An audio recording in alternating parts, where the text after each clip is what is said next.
I don't think I'm exaggerating when I say that if Bad Batch Season 2 cut out about 4 episodes from this season, it'd be one of the best animated seasons of Star Wars we've ever gotten. Because this week's episode, The Outpost, was a masterful piece of character and atmospheric storytelling. The absolute 180 that the Bad Batch has done, for me, is incredible because there's finally some consistency in the storytelling. The gaps between quality episodes are becoming smaller and smaller. And as I was watching this week, I was like, this is some of the best animated Star Wars we've ever gotten. And Bad Batch is delivering this multiple times this season. And I'll be the first to tell you, the beginning of this season, I was very upset with the direction of this show, other than the episode with Cody and Crosshair. I was like, where are they going with this? And then in the middle of the season, they had that mid-season finale, the two-parter, and I was like, okay, there's some traction here. Then they did some side quests. And then this week and last week happened. I'm like, okay, if we could just stay in this pocket, Bad Batch is setting itself apart from the rest. The direction, the music, the animation, the voice acting, D. Bradley Baker, hang this man's jersey in the rafters. This is a Hall of Famer right here, talking to himself the entire episode and still feeling like I'm hearing all these different characters in their own voice.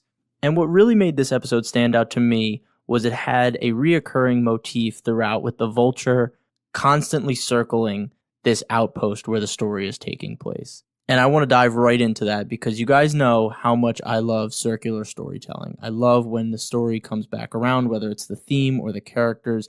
And this episode does it twice. I want to start with the Vulture and the theme of the Vulture and what it could mean. For me, I took it a couple different ways. One, the Empire is waiting for the clones to die off so they can get rid of them. And Crosshair feels that his time is coming. He constantly looks up at this Vulture that's circling and circling.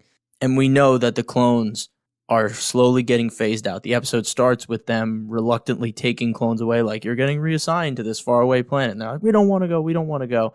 And Crosshair has been seeing this happen over and over, and you're seeing the new TK units come in to the old clone bases and removing the clones out. The other thing I saw the Vulture representing came at the end, when the Vulture wasn't just circling Mayday and his dead body, but it was also circling the Lieutenant's dead body. And that really spoke to me, and that said that this is the result of war. This is how pointless war is. This sentiment that the clones have echoed from Clone Wars all the way to Bad Batch, that what are they fighting for? What is the point of all this death and destruction? What are all my brothers dying for? Is it all worth it? And the answer to that question is no. It just brings about death. And we see that with Mayday, and now we see it with the Lieutenant, who's a part of the Empire. And the Empire, with all their strength and all their might, they're inciting war, and war will only breed death and destruction. It'll never bring order. It'll never bring peace. It'll only keep this vicious cycle of violence going, and the Vultures will keep on getting fed. They do not discriminate whether you're the so-called good guys or the so-called bad guys. I just love when a story comes full circle, and this theme is introduced right in the beginning, and it's what ends the episode. And Andor did this so well. I loved talking about the circular storytelling of certain scenes in Andor, and the fact that I'm putting Andor and Bad Batch in the same category is what a character arc, what a redemption. It's amazing. And also, like, Vultures fly in a circle, circular storytelling, the Vultures fly. The other piece of circular storytelling comes more from a narrative perspective, and that's Crosshair in the beginning of the episode basically saying, you better not die out here because I don't want to have to carry your dead weight back to the base. And Mayday's like, damn, you don't even see me as a brother? You don't even want to give me that respect that you would carry me back and give me that proper remembrance? And as Crosshair grows in this episode and realizes that his whole entire mission is to rescue equipment that is being used for his replacements, and he sees that these soldiers died, starved, out here just to protect a future that they'll never see, or to protect something that they didn't even know they were protecting. They were protecting things that were going to their replacements, essentially working for their own executioner. It just puts it in perspective, like, these men deserve your respect. These are your brothers. These are your kin. And in full circle fashion, by the end, he literally carries Mayday's dead weight all the way back to the base. And in the theme of this episode, it was all for nothing. He brings him all the way back and he dies right on the landing platform. He doesn't even make it to the med bay. He did all of that work just to get him back, and he dies immediately when they get back. And such a soul-crushing moment, and Crosshair's voice acting is incredible in this moment. He's like, why won't you help him? You finally see Crosshair kind of break through and have that emotional outburst that he's been suppressing for so long throughout this season and last season. And he's like, what do you mean you won't help him? You could have saved him.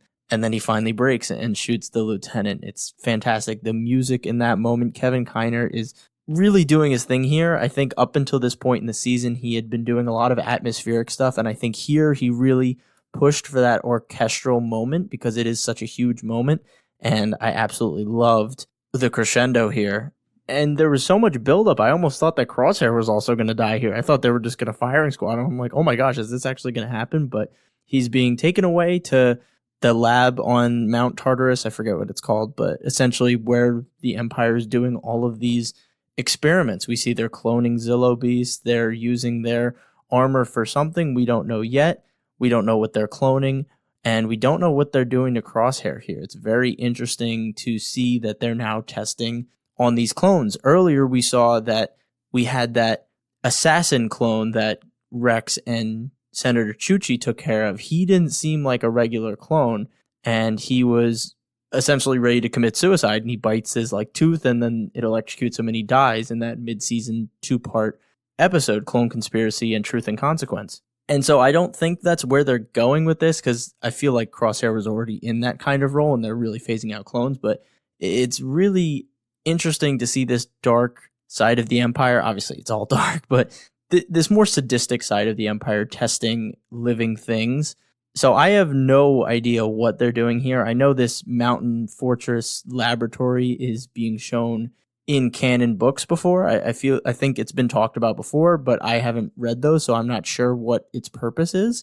But there's definitely a big emphasis around it. We have that new doctor in town who was pursuing the Zillo beast, and I'm sure he has more up his sleeve. We know he's looking for Omega now, and that'll obviously connect back to Crosshair somehow. But really a lot of great stuff going on in this episode. The animation, I think, is the top of the top. There's a scene where there's a flashlight on the ground, and you see the little bits of snow particles flashing off the beam.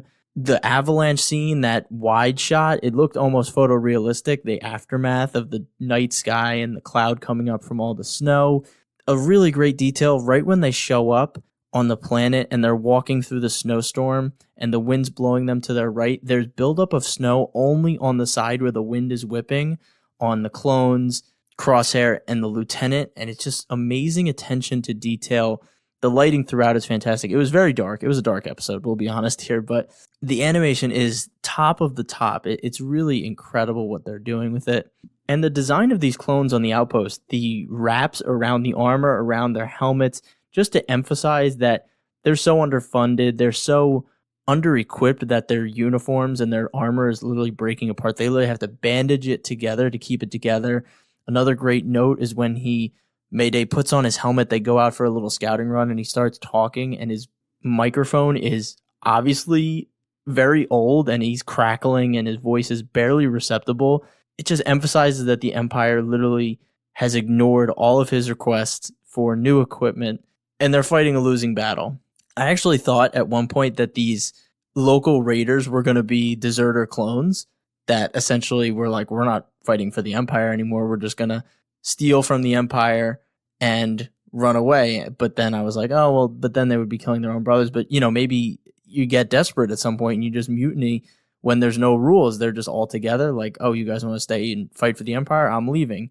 Because they had the clone armor on and they wrapped their faces. I'm like, oh my gosh, are these going to be clones? And then they just started speaking in alien language. I was like, okay, no, that theory is wrong. But yeah, so many great moments in this episode. The one moment that got me most, I think, other than the ending, was when Crosshair is walking Mayday back, and they've been trekking for days, or what it looks like is days, and they finally sit down in a little alcove and they cuddle together for warmth. Like, you've never seen Crosshair show any bit of emotion, physically or through speech. And in this moment, he's so vulnerable. He literally puts his arm around him and he puts his head on his head. And they're just staying there for warmth. It was such a touching and deep moment for Crosshair, and it said so much without saying anything. And wow. I mean, this episode just did so many things right, and I love that those great episodes of Bad Batch weren't just one-offs. Like, this can be consistently delivered. And now I truly believe I'm more excited for next week's Bad Batch episode than Mandalorian Season 3, Episode 3. You guys can listen to my Mandalorian Season 3, Episode 2 reaction, which will be going out about the same time as this one. But I am thoroughly more impressed with Bad Batch in these past 2 weeks than I have been with Mandalorian, which is something I never thought I would say. And I don't want to eat these words. I don't want next week to be some fetch quest episode for the Bad Batch, but it seems like even though we didn't focus on the Bad Batch, which usually is the strongest episodes of the Bad Batch, which sucks that the main characters aren't even the strongest part of the show, but it seems like even they are going to move on from Sid and their normal, oh, let's do a job for Sid, let's do a job for Sid. It seems like they're even moving away from that as well. So it seems like this is another focal point that maybe I'm wrong about, maybe I'm not, but it seems like another moment where this show can evolve and they'll leave Sid and they'll be out on their own. Maybe we'll get a check-in with Captain Rex and Echo. We saw that they were sent data from the Bad Batch like, hey, can you investigate this? Maybe we'll get episodes of just Echo and Captain Rex, maybe Cody, Wolf, and Gregor doing something on their own. It just seems like all the roads are starting to align for the Bad Batch, and I've been patient. I've definitely been patient, and there have been moments where I'm like, I don't know what this show thinks it's going to be or it's trying to be, but this week I was like, okay, I see it. I see the future. So I think I've gushed about this episode enough. I've been trying to pad out the time so that it actually equals how long my Mandalorian review episode is, but unfortunately it's just there was more to talk about in Mandalorian and I have more criticisms of the Mandalorian episode, so that lengthened the time, but I really talked about all I wanted to here with the Bad Batch. I loved the full circle storytelling in the theme and the narrative and every facet of the show. The direction, music, animation, voice acting for this episode was on par with the best of the best, top tier, and I just love that the Bad Batch is doing this consistently now. So excited for next week. Please let me know if you've been watching the Bad Batch. If you're also amazed at this metamorphosis that we're witnessing, you can do that by DMing me on my Instagram at @star_wars_mark of balance. Love talking about Star Wars. Please reach out to me if you listen to the episodes, if you enjoy my content. Love talking about Star Wars, and I'm always looking for people to have on to tell their Star Wars story. So I definitely encourage you to reach out. As always, thank you so much for listening. Stay safe, stay healthy, and may the Force be with you. Peace.